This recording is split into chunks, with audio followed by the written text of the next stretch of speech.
meeshaan waa degmada Buurtille xafladana waxay ku saabsan tahay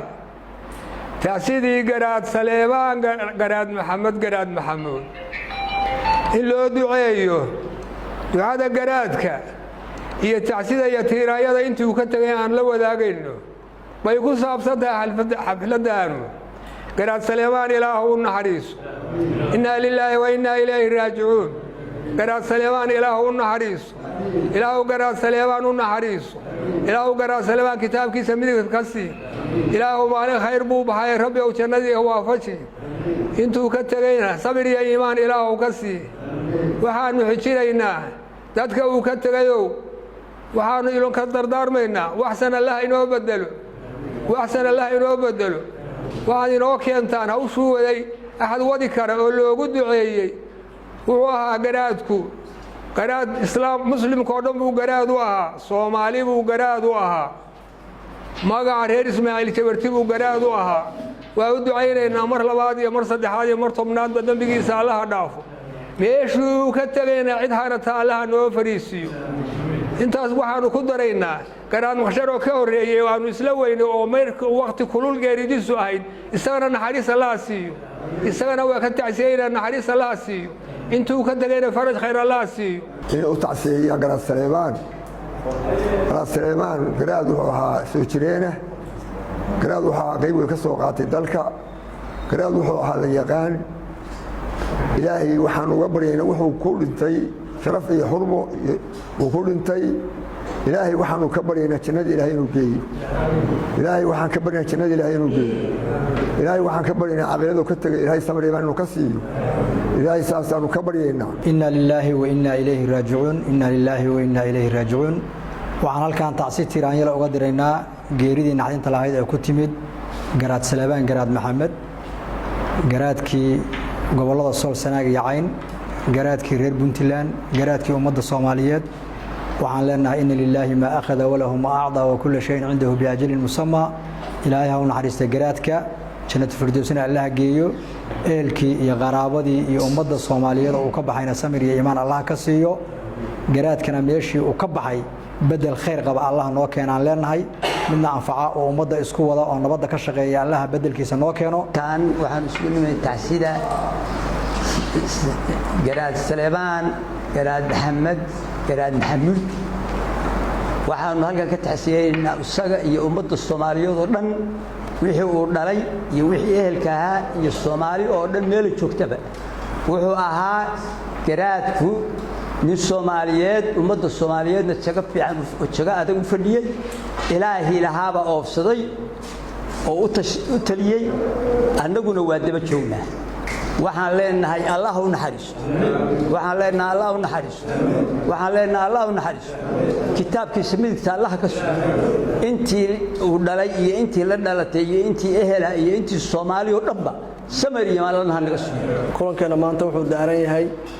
inaynu u tacsiyeyno ka tacsiyeyno una ducayno garaadkeennii ilaahay ha u naxariistay garaad Saleebaan garaad Maxamed garaad Maxamuud oo dhawaan geeriyooday waxaan leenahay ilaahay jannada firdawsi ha geeyo camalkiisii ilaahay ha ka dhigo maqbuul ah ilaahay ha ku abaalmariyo jannadiisa ehelkii iyo qaraabadii iyo dadweynaha Soomaaliyeed dhammaantoodna waxaan leenahay إنا لله وإنا إليه راجعون إلهي وقراتك وحوي أفصدي قفل بنا ودمانيا إننا وكذا ودمانينا صبر جميل لأنه كبه هي إنا أدعو عينه كان يسمات كان وحو قصيات سيد وضياش يقول ريشيجين تعسيين لا تعسيين أيوه قرات سليبان قرات محمد قرات محمود إهلدي يقرابدي وكتجي يومد الصوماليات وكبحي waxaanu leenahay inna lillahi wa inna ilayhi raaji'uun dhammaan ummadda Soomaaliyeed oo tacsiyeynayna samir iyo iimaan Allah ka siiyaanu leenahay asagana waxaanu leenahay qabriga Allah uu waasiciyo janna firdawsa Allah ka waraabiyo awlaadiisii iyo dadkiisii iyo qaraabadiina iyo ummadda Soomaaliyeedna samir iyo iimaan Allah ka siiyaanu leenahay garaadku wuxuu ahaa garaad Soomaaliyeed garaad soo jireen oo ahaa garaadadii wuxuu ahaa waxa weeye dhismihii Puntland dhidibada u aasay tiir weyn baa ka baxay ummadda Soomaaliyeed dhammaan waxaanu leenahay ummadda muslimiinta ummadda Soomaaliyeed gaar ahaan ummadda reer Puntland samir iyo iimaan baanu leenahay waxaan leenahay inna lillahi wa inna ilaahi raaji'uun waxaan uga taaseenaynaa dadka Soomaaliyeed oo dhan garaadka gaar ahaan dadka Puntland gaar ahaan dadkii uu ka tagay qoyskii uu ka tagay iyo qaraabadii waxaan leenahay samir iyo iimaan Allah ina ka wasiyo inagoo dhan hadii wuxuu ahaa la isu sheegay ma garaadku asaaskii Puntland ragii ka soo qayb qaatay buu kow ka ahaa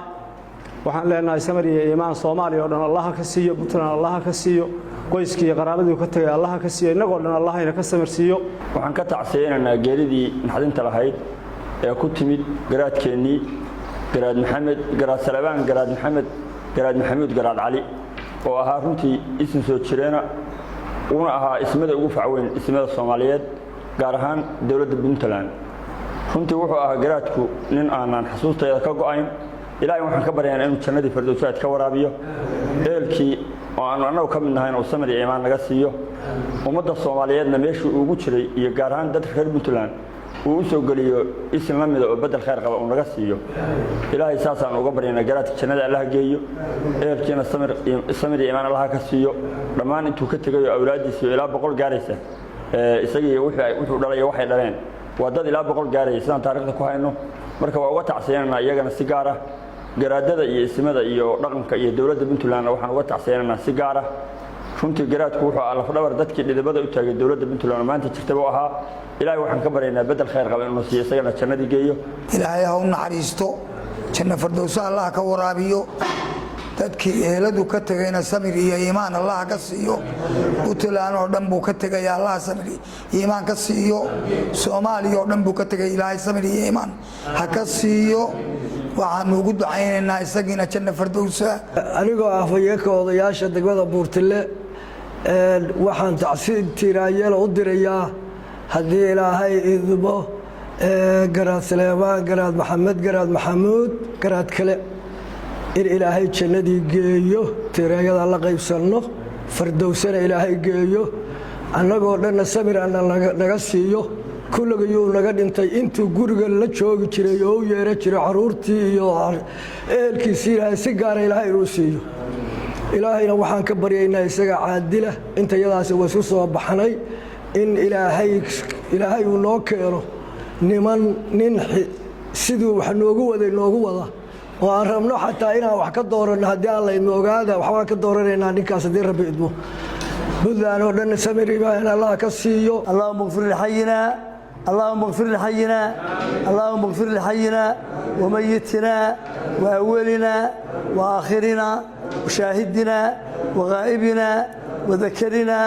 وأنثانا وحرنا وعبدنا اللهم من أحييته منا فأحيي على الإسلام. كلن كان وحده دارين يا تعسي